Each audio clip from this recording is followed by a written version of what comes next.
السلام علیکم ورحمۃ اللہ وبرکاتہ۔ إن الحمد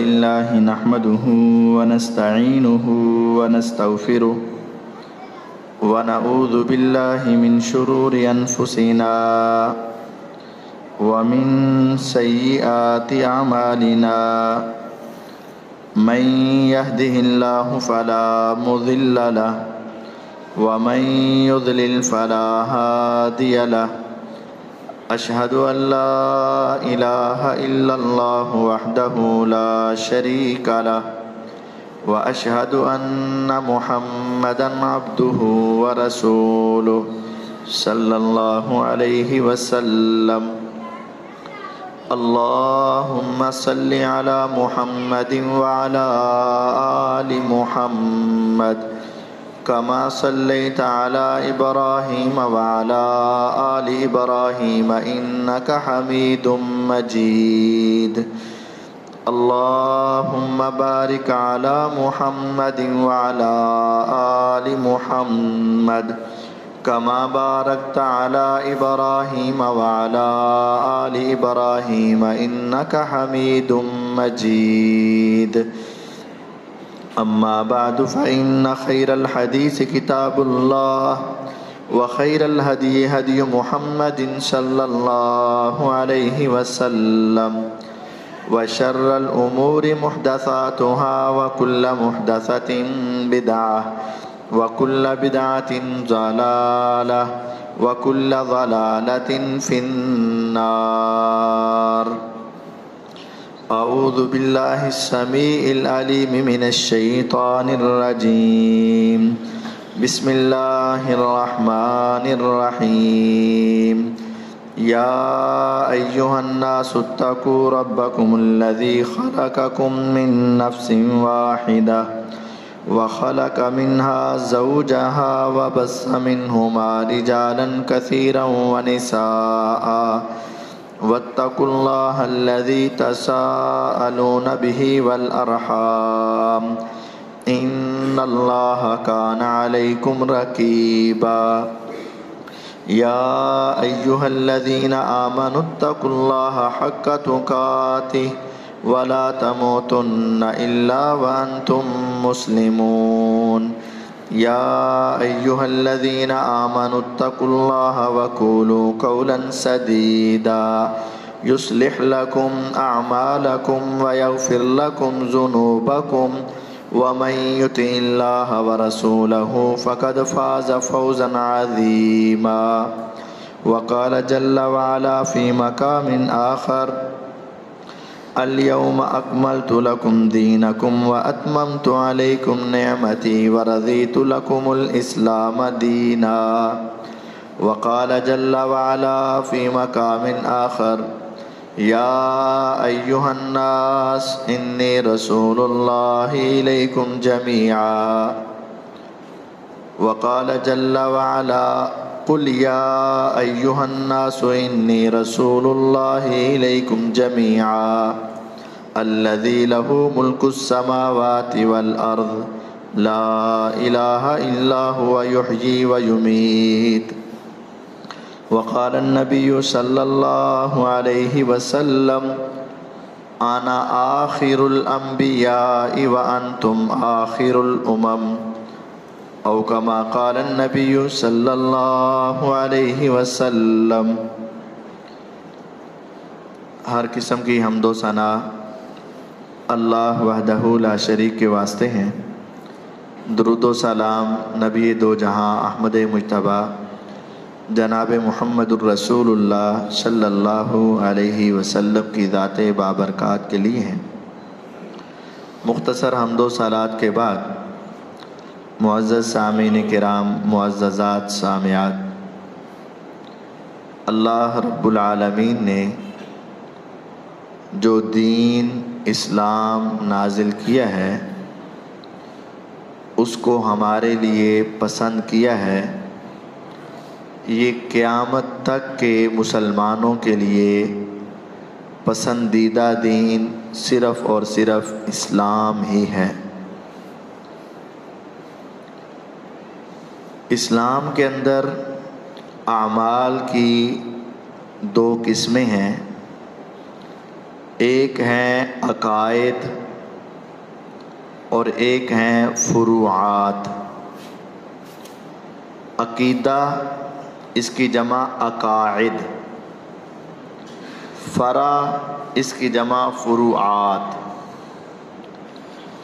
عقیدے اور فروعات کا فرق کیا ہے؟ عقیدہ نظریے اور سوچ کا نام ہے۔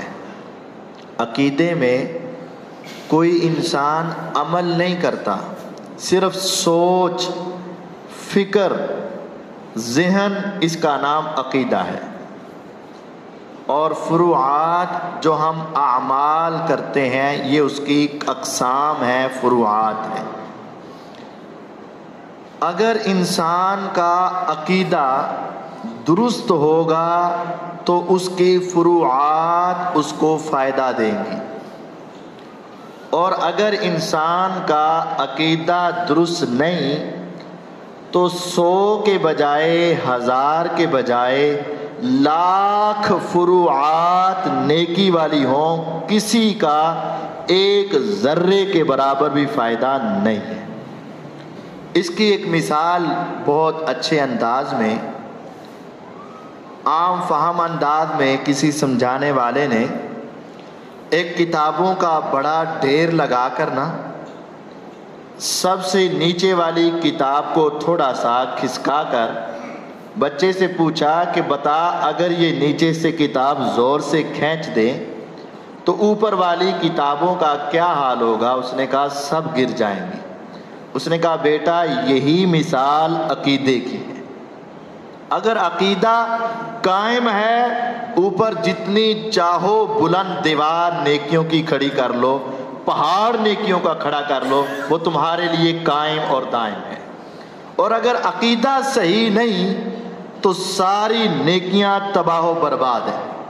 اسی بات کی طرف اشارہ میں نے پچھلے جمعہ میں بھی کیا تھا کہ عبداللہ بن جدعان ایک شخص تھا، مکے کا رہائشی تھا، بہت امیر تھا، اور دور دراز سے آنے والے تمام حاجیوں کے لیے وہ کھانے کا انتظام کیا کرتا تھا۔ غور کریں کتنا پیسہ خرچ کرتا ہوگا وہ، سب حاجیوں کے لیے کھانے کا، پینے کا ستو بھگو بھگو کر پلایا کرتا تھا، اور کئی سال تک اس کی یہی کیفیت رہی۔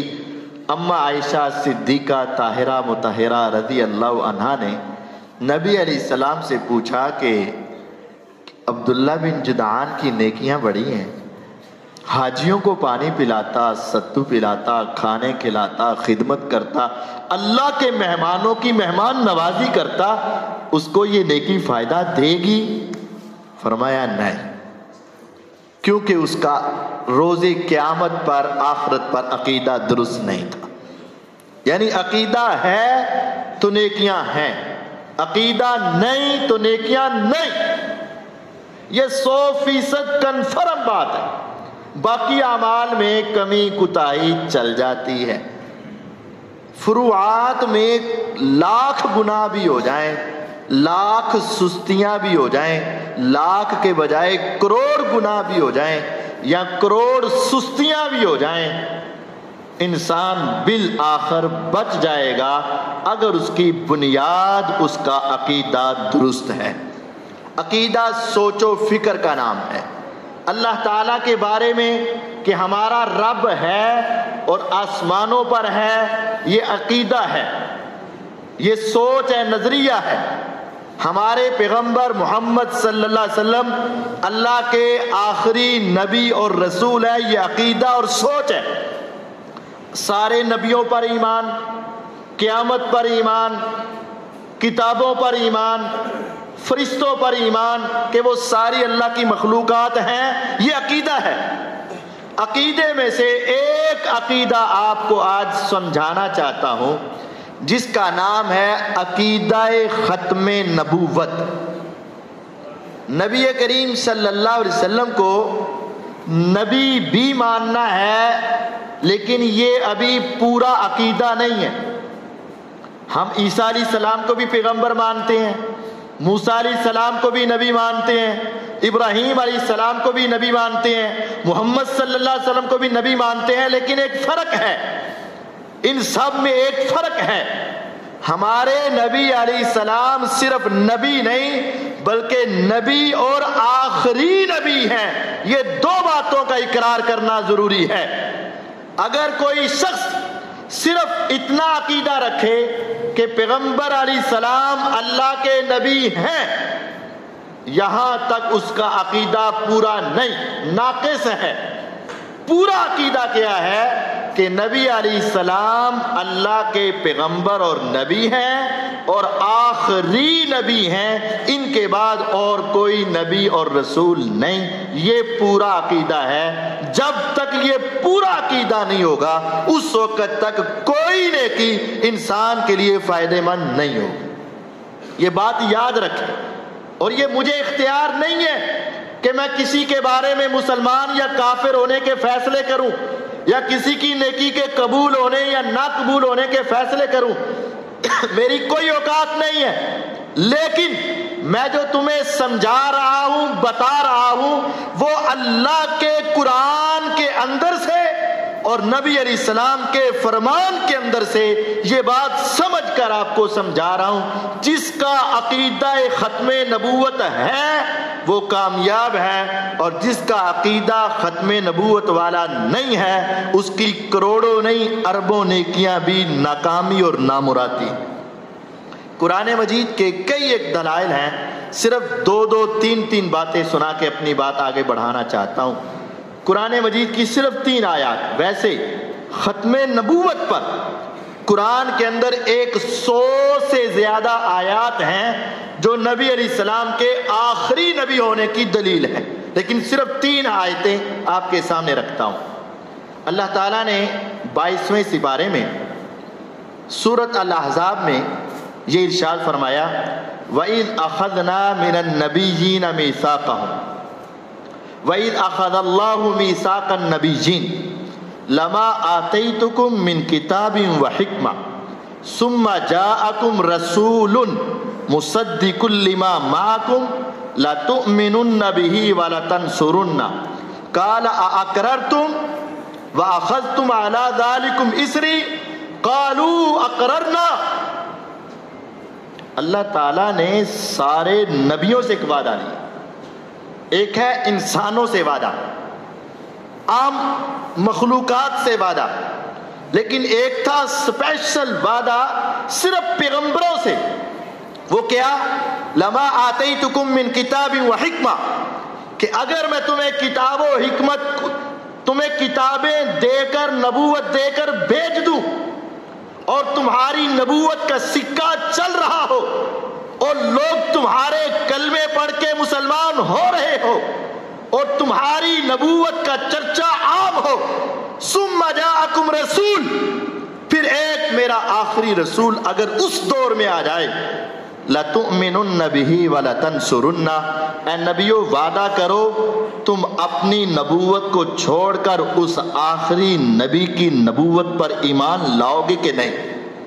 تم سارے مل کر اس آخری پیغمبر کا ساتھ دو گے کہ نہیں؟ سب نے کہا اقررنا، اے رب ہم تم سے وعدہ کرتے ہیں اگر ہماری نبوت و رسالت جاری بھی ہو، ہم دنیا میں زندہ و جاوید بھی ہو، ہم موجود بھی ہوں، لیکن آخری پیغمبر آ جائے تو ہم بھی سارے اسی پر ایمان لانے والے ہو جائیں گے اور اسی کی مدد کرنے والے اور اسی کا ساتھ دینے والے ہو جائیں گے۔ اللہ نے فرمایا پھر گواہ ہو جاؤ، اور میں بھی تمہارے ساتھ گواہ ہوں کہ جب آخری نبی آ جائے گا تم نے اس کا ساتھ ضرور دینا ہے۔ اور اس کی ایک جھلک معراج کے واقعہ میں نظر بھی آئی تھی کہ جب سارے نبی جمع تھے بیت المقدس کے اندر، نماز پڑھانے کا موقع آیا تو کوئی آگے ہوا نہ ہوا، آگے کس کو کھڑا کیا گیا؟ جناب محمد الرسول اللہ صلی اللہ علیہ وسلم۔ دوسری آیت کریمہ، الیوم اکملت لکم دینکم واتممت علیکم نعمتی ورضیت لکم الاسلام دینا، سورۃ المائدہ 6 سپارہ پہلا ہی صفحہ، اللہ تعالیٰ ارشاد فرماتے ہیں الیوم اکملت لکم دینکم، آج میں نے تمہارے لیے تمہارا دین مکمل کر دیا، واتممت علیکم نعمتی، اور میں نے اپنی نعمت تمہارے اوپر آج تمام کر دی، ورضیت لکم الاسلام دینا، اور اسلام بطور دین بطور مذہب میں رب نے تمہارے لیے پسند کیا ہے۔ اس جملے کی گہرائی کو سمجھو۔ جب یہ آیت نازل ہوئی، وقت گزرا، سیدنا عمر ابن خطاب رضی اللہ تعالیٰ عنہ کے پاس ایک یہودی آیا صحیح بخاری میں، اور آ کر کہنے لگا کہ اگر ہمارے پیغمبر پر یہ آیت نازل ہوتی تو ہم اس دن کو اپنی عید کا دن بنا لیتے۔ فرمایا کون سی آیت؟ کہنے لگا الیوم اکملت لکم دینکم۔ عمر ابن خطاب رضی اللہ عنہ فرماتے ہیں کہ یہ تو ہماری 2 عیدوں کے دن نازل ہوئی، اس دن جمعہ بھی تھا اور 9 ذوالحجہ یوم عرفہ بھی تھا، اس وقت نازل ہوئی۔ مطلب یہ ہے کہ جب ابراہیم علیہ السلام آئے، نوح علیہ السلام آئے، موسیٰ علیہ السلام آئے، عیسیٰ علیہ السلام آئے، سارے نبی آئے، اللہ نے ان پر کتابیں نازل کی، لیکن ان کو یہ نہیں کہا تھا کہ آج میری نعمت، میرے دین، میرے اسلام، میرے پیغام کی تکمیل ہو گئی، نہیں کہا تھا۔ پہلی کتاب آتی، اس کے بعد دوسری کتاب آتی، پہلی کتاب کے احکام بدل جاتے، کتاب منسوخ ہو جاتی، تورات آئی، اس کے بعد زبور آئی، تورات ختم، انجیل آئی، دونوں ختم، لیکن قرآن ایک ایسی آخری کتاب ہے، یہاں کہہ دیا گیا الیوم اکملت لکم دینکم، آج دین تمہارے لیے مکمل ہے، آج کے بعد اللہ کی طرف سے کوئی نئی شریعت اور نیا حکم نہیں آئے گا۔ دین محمد صلی اللہ علیہ وسلم پر مکمل ہوا، جس کا آغاز آدم علیہ السلام سے ہوا تھا۔ تو جب آپ پر دین مکمل ہو چکا تو آگے کوئی نبی نہیں آ سکتا۔ تیسری اور اس آج کی آخری آیت سنیے، 22واں سپارہ سورۃ الاحزاب، اللہ تعالیٰ نے واضح الفاظ میں کہہ دیا ما کان محمد ابا احد من رجالکم ولکن رسول اللہ وخاتم النبیین، محمد صلی اللہ علیہ وسلم کسی نوجوان مرد کے باپ نہیں۔ کیوں؟ آپ کے بیٹے تو 3 تھے لیکن بچپن میں فوت ہوئے، وہ جوان ہوئے ہی نہیں۔ وَلَٰكِن رسول اللہ، لیکن اللہ کے رسول تو ضرور ہیں، وَخَاتَمَ النَّبِيِّينَ، اور نبیوں کو ختم کرنے والے، اختتام کرنے والے، آخری نبی ہیں۔ یہ لفظ ہے قرآن میں وَخَاتَمَ النَّبِيِّينَ، آپ خاتم النبیین ہیں۔ جو آپ پر نبوت کو ختم نہیں مانتا، گویا کہ وہ قرآن کا منکر ہے، اور قرآن کا منکر دائرہ اسلام سے خارج ہے۔ 20 آیات اس کے اوپر ہیں۔ اب احادیث کو سن لیجئے گا۔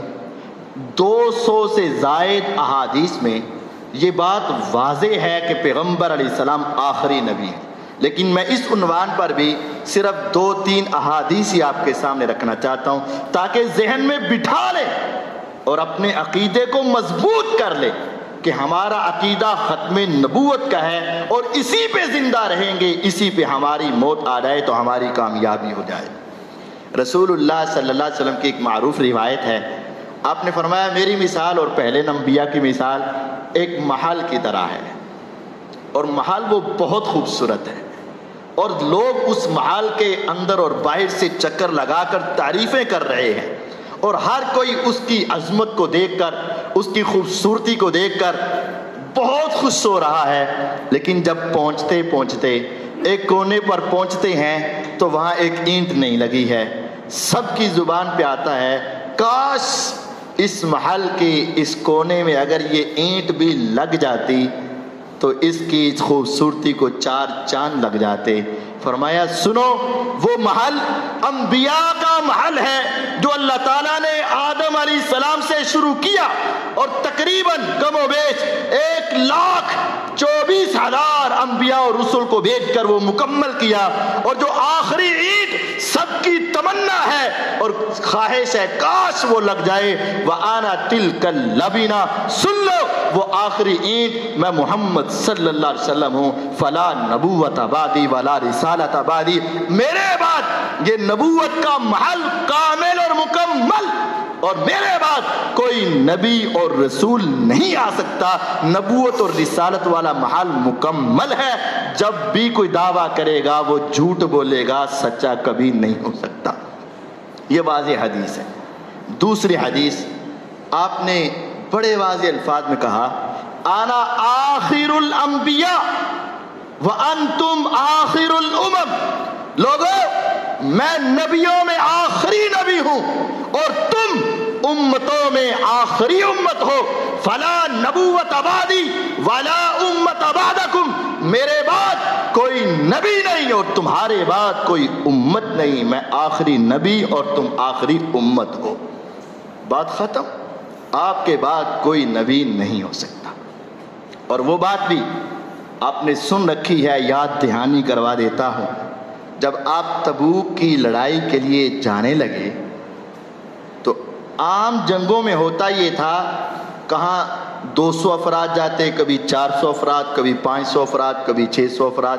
عام جنگوں میں جاتے آپ مسجد میں اعلان کرتے, جس کے پاس فرصت ہے, صحت ہے, وہ تیار ہو جائے, فلاں جگہ پہ جنگ پہ جانا ہے. صحابہ نام لکھواتے, جنگ پہ روانہ ہو جاتے.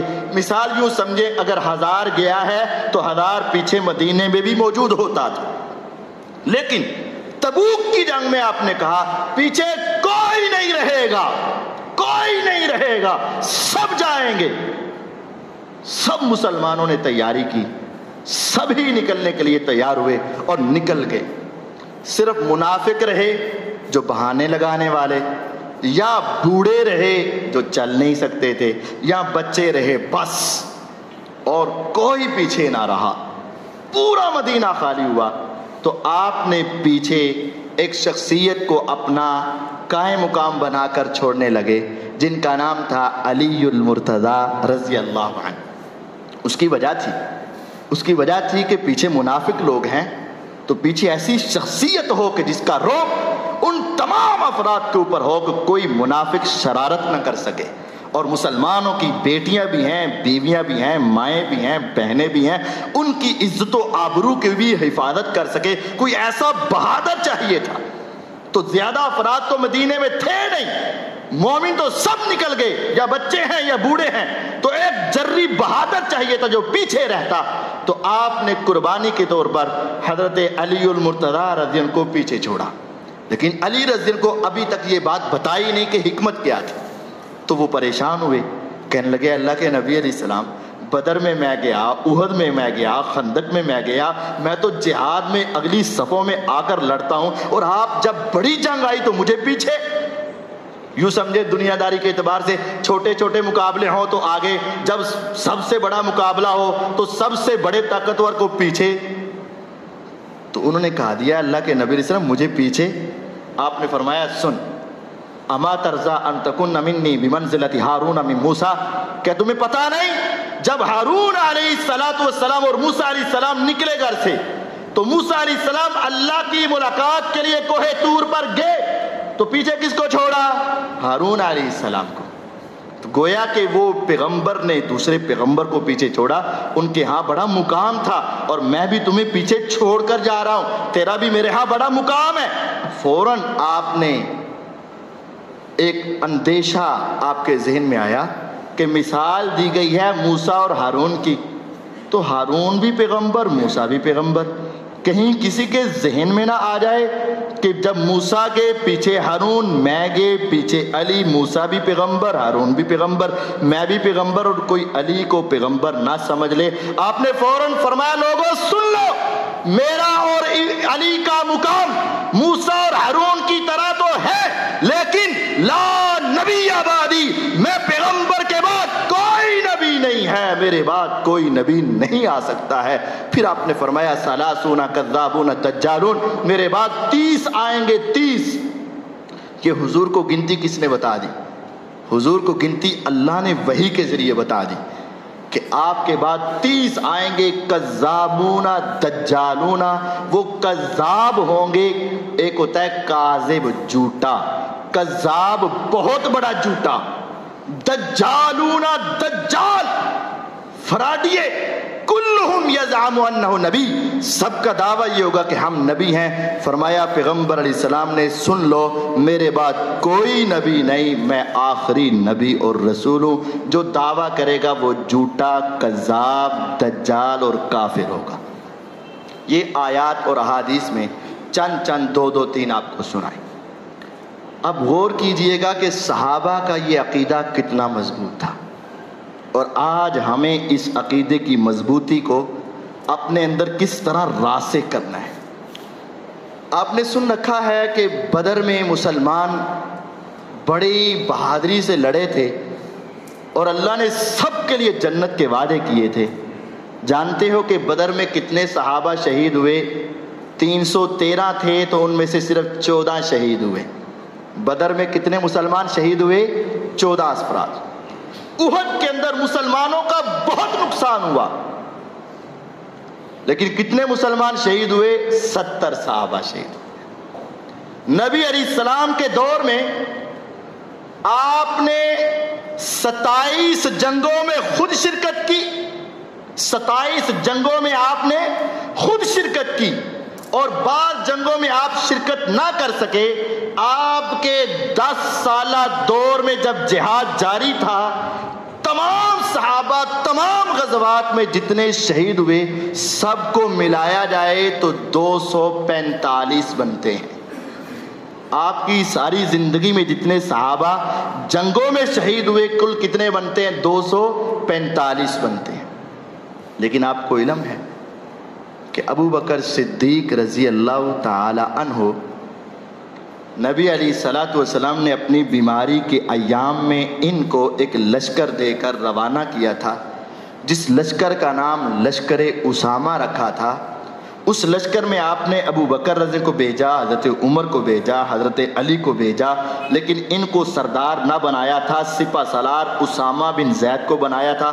آپ نے کہا تھا کہ جاؤ جا کے مسیلمہ کذاب سے لڑائی کرو، وہ نبوت کا دعوے دار ہے، میری زندگی میں اس نے نبوت کا دعویٰ کیا ہے، اس کو قتل کر کے آؤ۔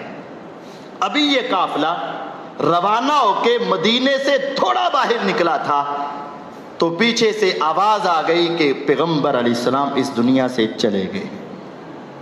یہ قافلہ واپس آیا، نبی علیہ الصلوۃ والسلام کی تدفین کی گئی۔ چند مہینے، 1 یا 2 مہینے کے بعد، ابھی حالات سنبھل نہیں رہے تھے، مسلمانوں پہ اتنی بڑی آفت آئی۔ صحابہ کہتے ہیں ہماری زندگیاں طریق ہو گئی، ہمارے دن راتوں میں تبدیل ہو گئے، ہم اپنے حواس کھو بیٹھے کہ پیغمبر کے بغیر ہماری زندگی کیسی زندگی ہوگی۔ ابھی حالات بہتر نہ ہو رہے تھے، لیکن ایسے مشکل ترین حالات میں ابو بکر صدیق رضی اللہ عنہ نے کہا وہ قافلہ جو پیغمبر علیہ السلام نے بھیجا تھا، میں بھی اسی قافلے کو مسیلمہ کذاب سے لڑائی کے لیے بھیجوں گا، کیونکہ اس نے نبوت کا جھوٹا دعویٰ کر رکھا ہے۔ بعض صحابہ نے کہا ابھی ٹھہر جائیں، حالات سنبھلنے دیں، حالات درست ہونے دیں، ابھی حالات بہتر نہیں ہیں، ابھی ہم جنگ کے لیے نکلیں گے تو دوسرے کافر مدینے پہ حملہ کر دیں گے۔ قربان جاؤں ابو بکر صدیق تیری عظمت پہ قربان رضی اللہ عنہ۔ انہوں نے کہا لوگوں سنو، اللہ کی قسم اگر پرندے ہمارے جسم کو نوچ نوچ کر کھا جائیں، اگر درندے ہمارے جسموں کو کاٹ کاٹ کے کھا جائیں، ہم سارے ہی اس دنیا سے ختم ہو جائیں، یہ گوارا ہے، لیکن پیغمبر کے بھیجے ہوئے لشکر کو روکنا ابو بکر کے لیے گوارا نہیں ہے کہ پیغمبر کا بھیجا ہوا لشکر رک جائے۔ ہماری زندگی رہے یا نہ رہے، ہم دنیا میں رہے نہ رہے، ہمارے جسم سلامت رہے نہ رہے، لیکن آقا کے بھیجے ہوئے لشکر کو ابو بکر روک نہیں سکتا ہے۔ لشکر گیا، تاریخ میں نے پڑھا ہے 36,000 کافر تھے، اور اس وقت مسلمان ان سے لڑنے کے لیے نکلے۔ وہ صحابہ جو بدر کے صحابہ تھے، وہ صحابہ جو احد کے صحابہ تھے، وہ صحابہ جو مہاجر اور انصار تھے، وہ سارے نکلے۔ یقین جانیے بدر بدری 14 شہید ہوئے، لیکن بچ جانے والوں میں 11 بدری اس جنگ کے اندر شہید ہوئے۔ احد میں مسلمان 70 شہید ہوئے، لیکن اس جنگ میں 70 انصاری صحابہ شہید ہوئے، اور کل ملا کر 1200 مسلمان اس جنگ کے اندر شہید ہوئے تھے، لیکن بالآخر مسلمانوں کو فتح ملی تھی۔ مسیلمہ کذاب کو قتل کر کے رکھا تھا۔ صحابہ 1200 صحابہ ایک جنگ میں شہید ہوئے۔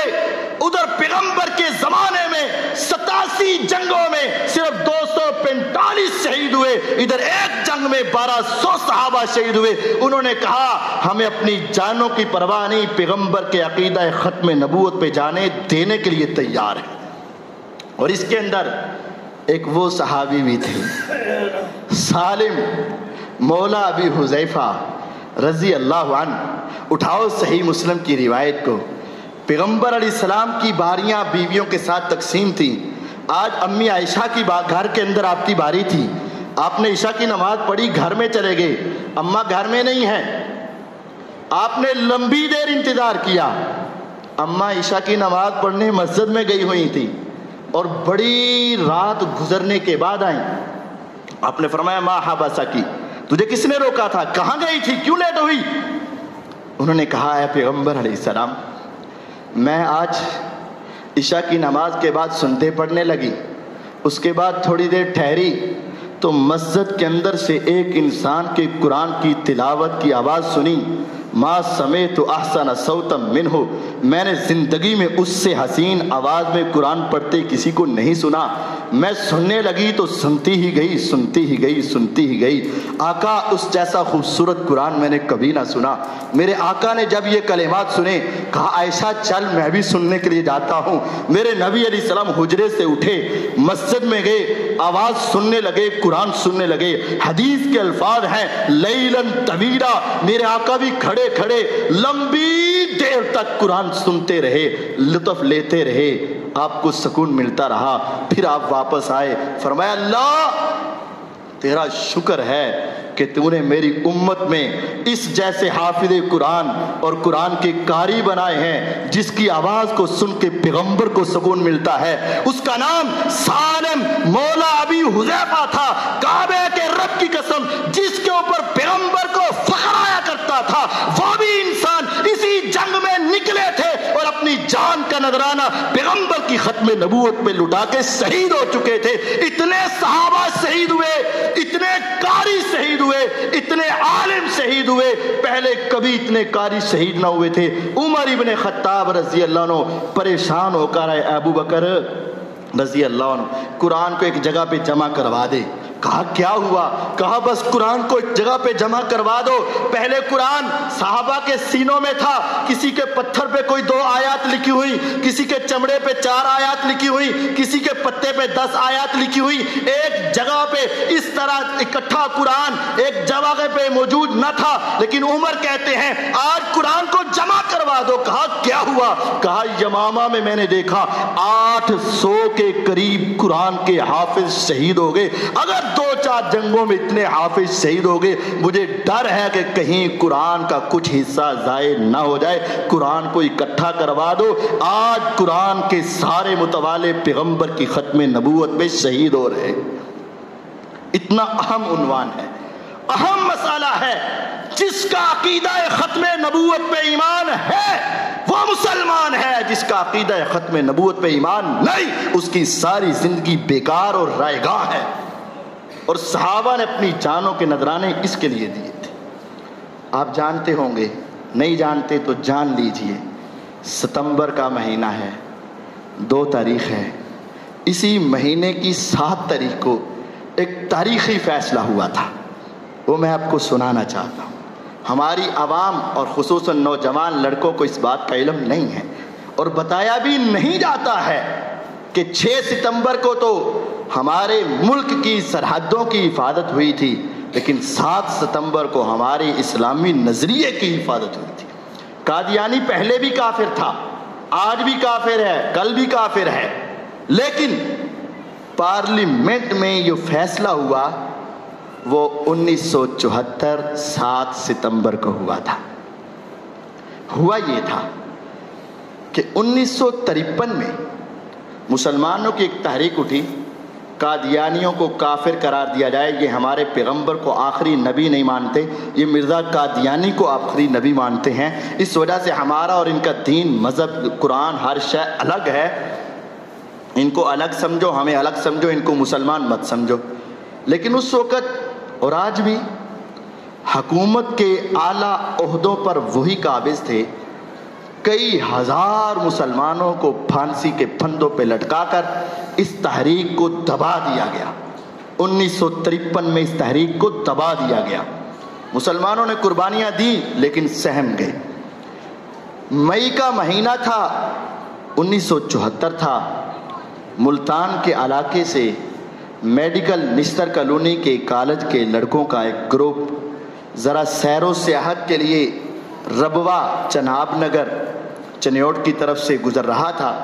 ربوے چونکہ قادیانیوں کا ہیڈ کوارٹر ہے، وہاں کے قریب سے مسلمان گزرے تو ایمانی جوش آیا، تو انہوں نے ختم نبوت کے نعرے لگائے کہ پیغمبر علیہ السلام آخری نبی ہیں، ان کے بعد کوئی نبی نہیں۔ تو ان کے خلیفہ ہیں، جس طرح ہمارے خلیفہ ہیں، محمد صلی اللہ علیہ وسلم نبی ہیں، ابو بکر، عمر، عثمان، علی، معاویہ، یہ سب خلیفہ ہیں رضی اللہ عنہم اجمعین۔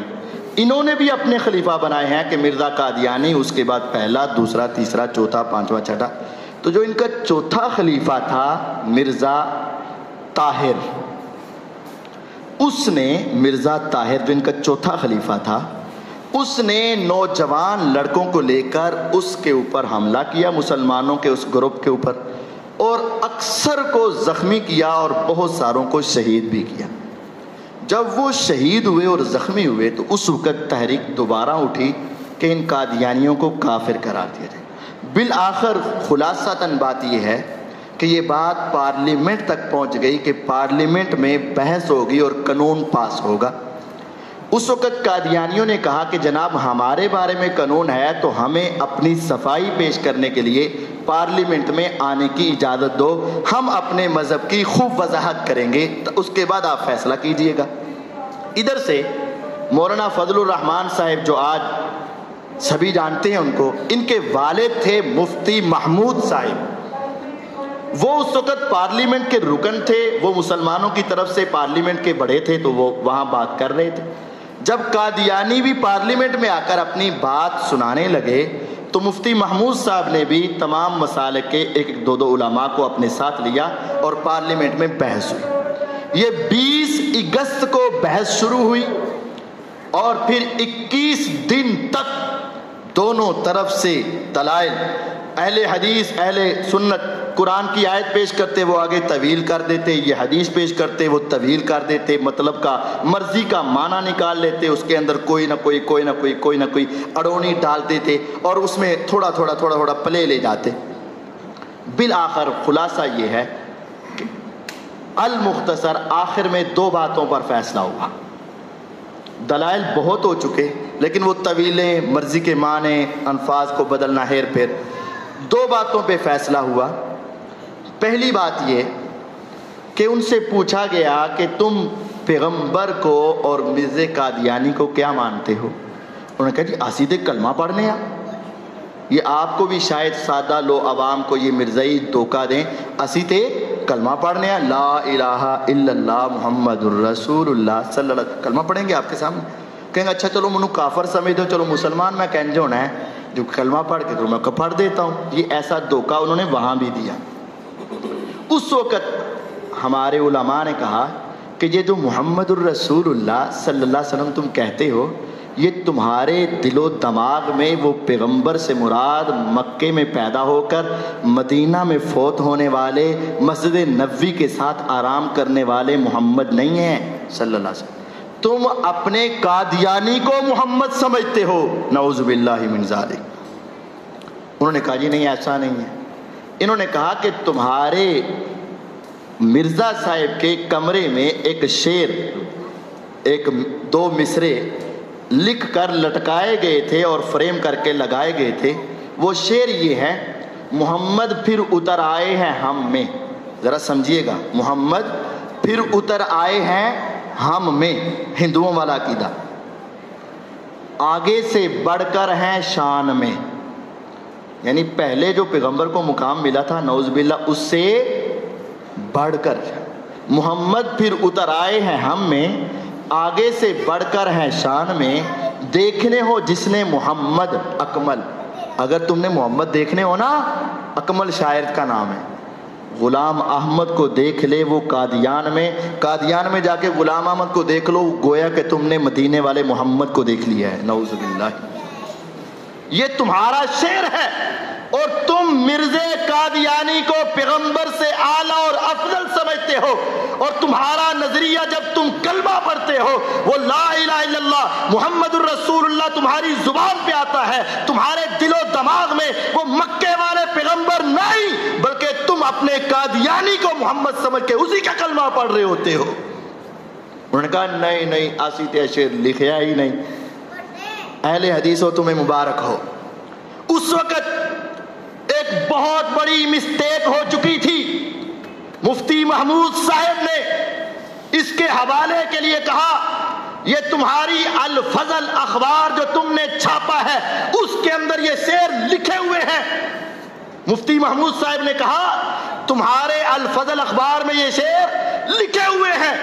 انہوں نے چیلنج کر دیا کہ ہمارے الفضل اخبار میں لکھے ہی نہیں، کیونکہ الفضل اخبار تو مرزے کے فوت ہونے کے بعد شائع ہوا تھا، جاری بعد میں ہوا تھا۔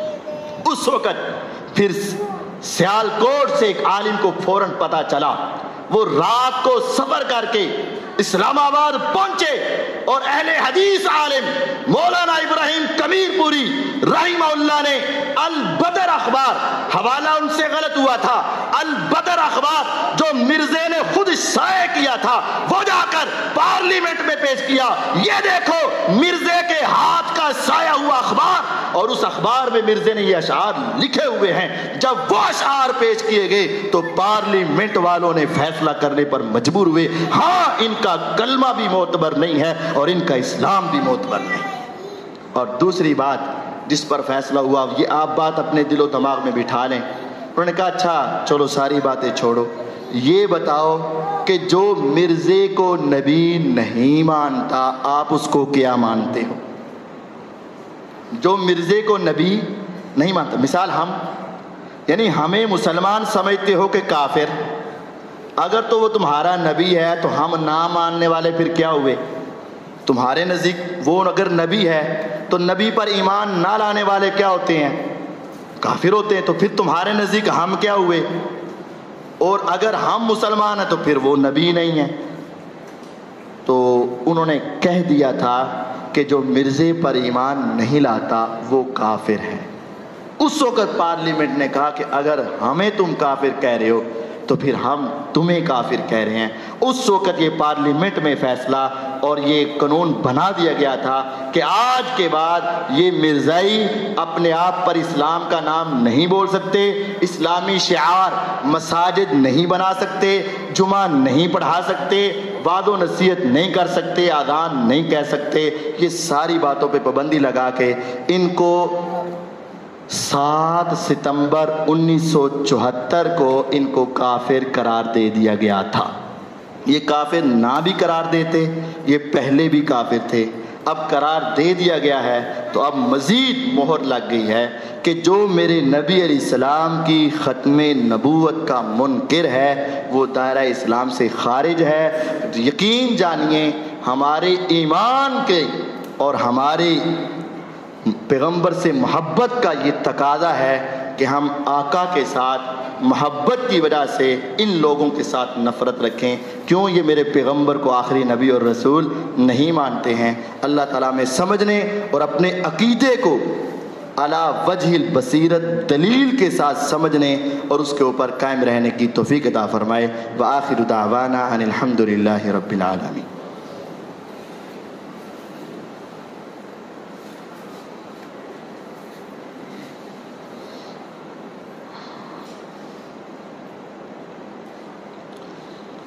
اللہ تعالیٰ کی توفیق اور رحمت سے جو ہم نے پچھلے جمعے آپ سے وعدہ کیا تھا اور تعاون لیا تھا، یہ بتانا میں ضروری سمجھتا ہوں کہ 2.5 لاکھ کے قریب یہاں سے پیسے ہوئے تھے سیلاب زدگان کے لیے، اور کچھ پیسے صدیقیہ مسجد سے ہوئے تھے، ان تمام کو ملایا گیا، تو یہ 2.25 لاکھ روپیہ اس علاقے کا تھا۔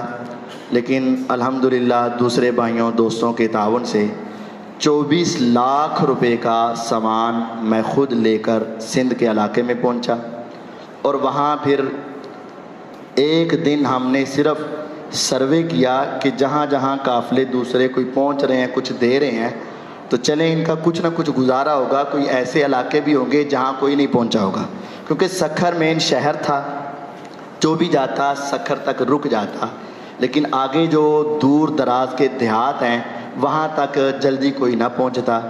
تو ہم نے 1.5 دن لگا کر پہلے وہاں پہنچے، اور وہاں جا کر امام مسجد سے ملے، ان کے ذریعے سے علاقے والوں کی لسٹیں بنائیں، اور وہاں ہم نے پھر 200 افراد کو راشن دیا، اور دوسرا جو کھلا راشن تھا 1000 افراد تک پہنچایا، 100 خیمے فراہم کیے، اور میڈیکل کیمپ لگایا، 2000 کے قریب افراد کو میڈیکل کیمپ کیے 4 کیمپوں کے اندر۔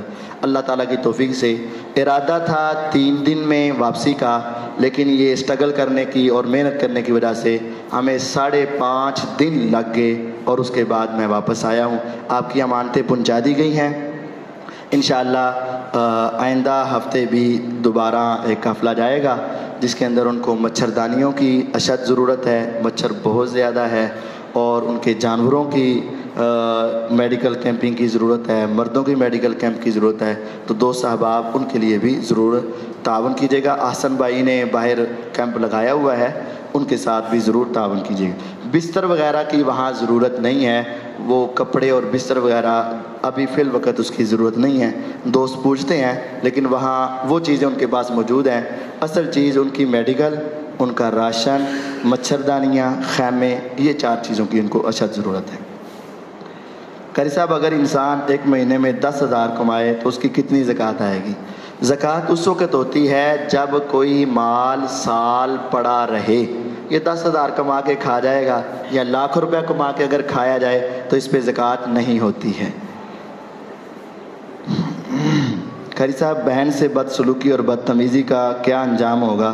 بہت برا انجام ہوگا۔ جو لوگ اپنی بیٹیوں پر یا بہنوں پر ظلم کرتے ہیں، روز قیامت بھی اللہ تعالیٰ ان کو سخت ترین عذاب میں مبتلا کرے گا، اور دنیا میں بھی وہ ذلت کا سامنا کرتے ہیں۔ ہمیں اپنی بیٹیوں، بہنوں، ماؤں کی عزت کرنے کی اللہ توفیق دے۔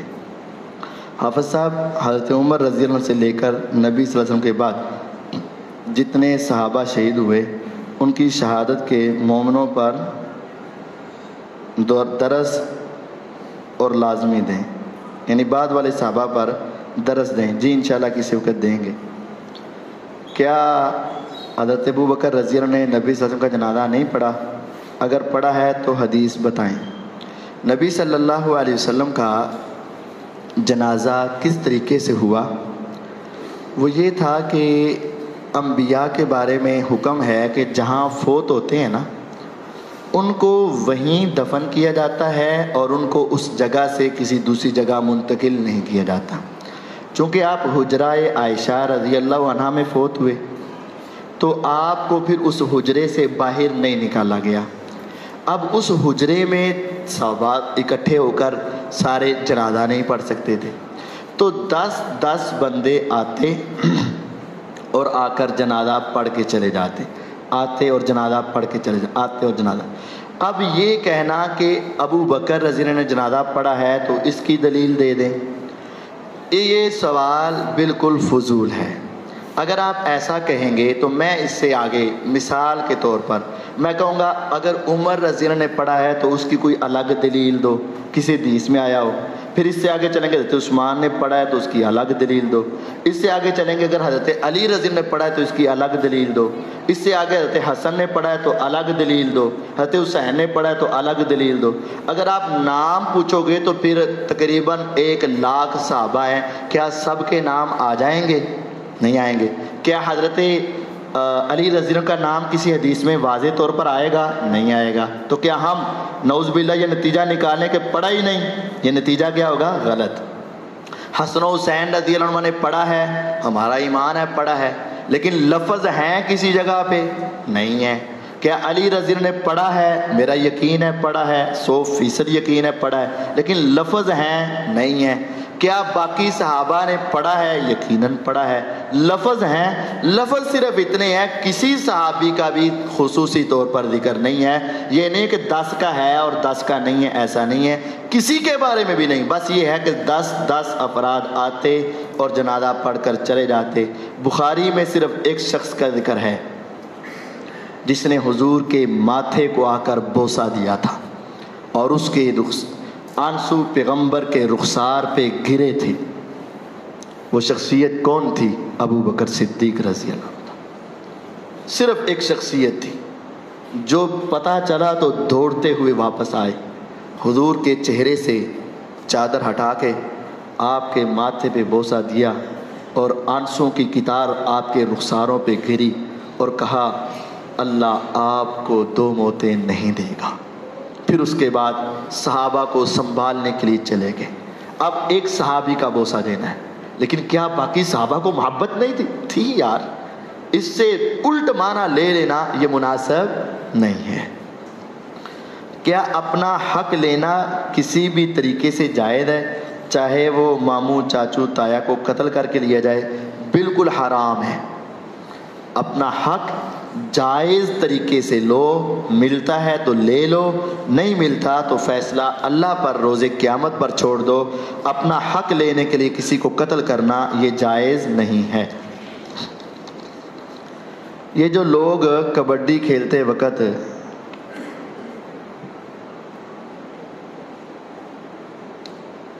میڈی کو ہاتھ لگا کر، دونوں کانوں کو ہاتھ لگا کر اللہ سے معافی دعا کر کے گراؤنڈ میں جاتے ہیں، یہ کام کرنا جائز ہے کہ نہیں؟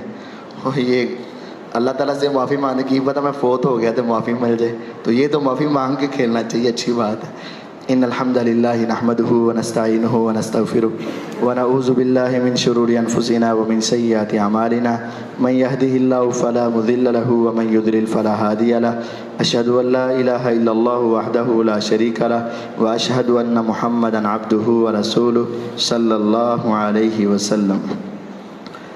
آج کے خطبہ میں یہ بات سمجھائی گئی ہے، ایک ہے عقیدہ اور ایک ہے فروعات۔ سچ بولنا، وعدہ پورا کرنا، غریبوں کا خیال رکھنا، ساری نیکیاں یہ فروعات ہیں جو ہم نیکیاں کرتے ہیں۔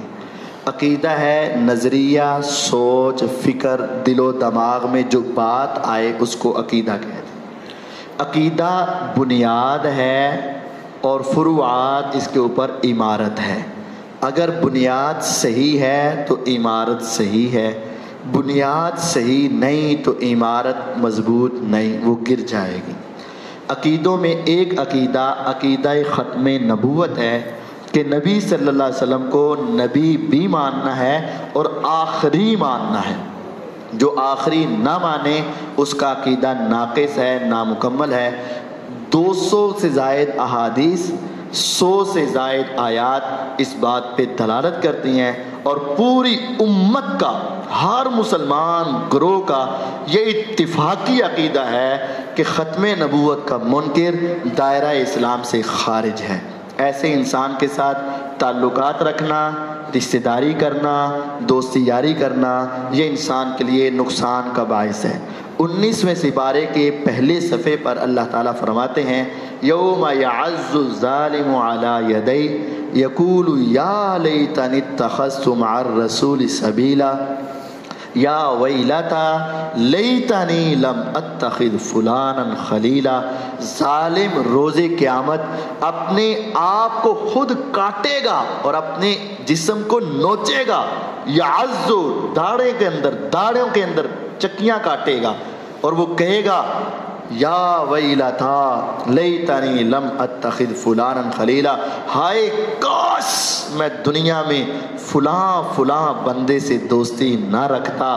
میرا رب کہے گا آج پچھتانے کی ضرورت نہیں ہے۔ المرء مع من احب یوم القیامہ، دنیا میں تیری دوستی جس کے ساتھ ہوگی نا، چاہے کروڑوں میل کا فاصلہ بھی ہو، اللہ تجھے روز قیامت اس کے ساتھ لا کر کھڑا کر دے گا۔ حدیث ہے قیامت کے دن انسان اس کے ساتھ کھڑا ہوگا جس کے ساتھ اس کی دوستی ہوگی۔